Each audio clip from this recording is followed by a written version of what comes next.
Before you sit down at the potter's wheel to throw your form, you should have an idea of what you want to make. And sometimes when you want to make something that's very flared out or has an atypical interior, this one, for example, is very curved. Normally, we start with the flat floor inside our pieces, and then we raise walls. This one has a curve. So knowing that you're going to make something that looks a specific way will help you figure out what shape to throw in the wheel. And then after you throw it, usually you will need to trim it to finish it. So this demo is going to be about trimming. This pole right here, when you throw it on the wheel, might look more like, hang on, I'm going to draw the interior shape first. You might find that you need to leave extra clay. All this extra clay here supports the wall. So this would be clay that would be removed. For this one right here, you throw your interior and the exterior might look more like this. So turning requires that you flip the pot when it's leather hard and cut away the extra piece, the extra clay that you had allowed to support your walls. This is a cross-section of a bowl, and it shows you that when you are throwing something on the wheel and you trim it, you should trim it so that all the walls are the same thickness throughout. So the floor is the same thickness as the wall, and here's my foot. The foot is placed so that it supports the pot. Generally, the foot is put underneath the area where the horizontal floor starts to meet the vertical wall. And the other thing you want to think about is the height of the foot. I like it to be tall enough that I don't have to worry about glaze dripping onto the piece, and I have a clean place to end my glaze. So what I mean by floor, let me see, I'll draw a little pot right here. Here's my bowl cross section. It's pretty horizontal right here, and this is where it starts to get vertical. So I'd put my foot probably here for stability. If I had a foot, let's do a little one right here. If I had a pot like this and I put my foot right here, the piece is going to tip over probably. So this is my bowl and it's ready for trimming. I'm going to look at the interior first and get a sense of what the inside shape is. I'm going to feel it carefully with my hands, and what I'm trying to determine is where it starts to get thicker. And I have my own shorthand. I'm pressing my nail in and making one mark where it's barely thicker. Here it's a little more, so it's 2. And then getting a sense of where I'm going to put my foot, which is just inside where the flat part meets the vertical wall, maybe about there. And this piece is dry at the top, or leather hard at the top, and the bottom is slightly soft leather, so I don't know if you can tell that I'm able to still blend and move the clay, and this is a stage at which I like to trim. I have what I need to trim. I have 3 pieces of soft clay. I have a trim tool, the loop, different shapes on each side, and I like a little water and a sponge for softening the foot.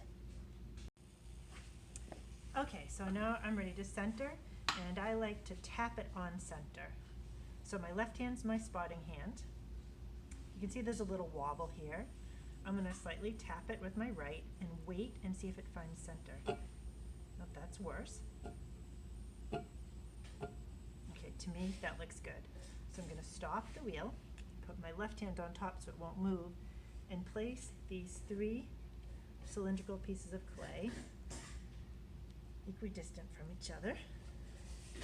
And I'm pressing the clay down into the wheel head. I'm not pushing it against the pot, and that way it's going to hold my pot steady or tight to the wheel.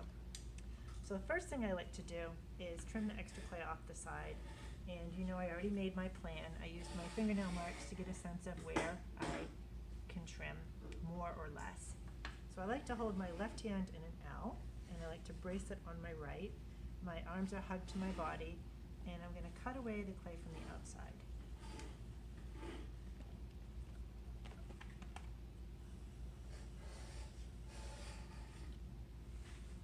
I can hold the tool at any angle I want. I like to trim fairly fast. Okay. And now I'm going to start to remove some from the middle.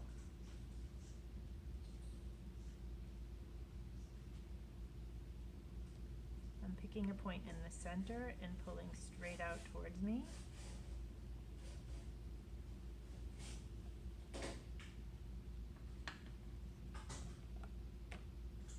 And now I'm going to start to work on my foot.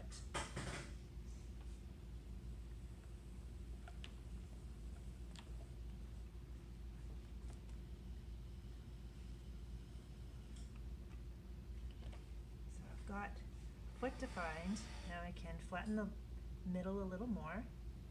So you notice this time I'm holding it almost flat. The interior of my bowl is slightly curved, so instead of holding it parallel to the pot, I've angled it slightly down. So the foot shape will mirror the interior of the piece, and then I'm sliding it into the middle.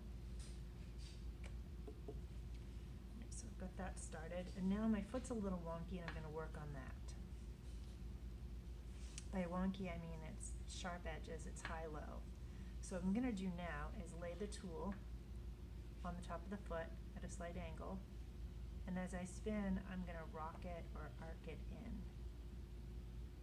So this is my motion. Just an arc over, and what that does is it slightly rounds my foot so that it's less likely to scratch the table it sits upon. I'm checking the profile again because I want it to look nice.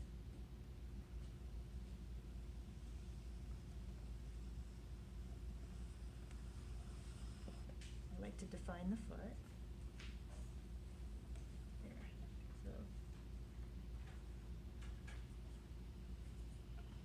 And last thing I'm going to do is take a little water and soften the marks, the sharp edges. And finally I'm going to recompress the floor. So I'm using my nail and I'm sliding from the outside into the exact center. That is trimming.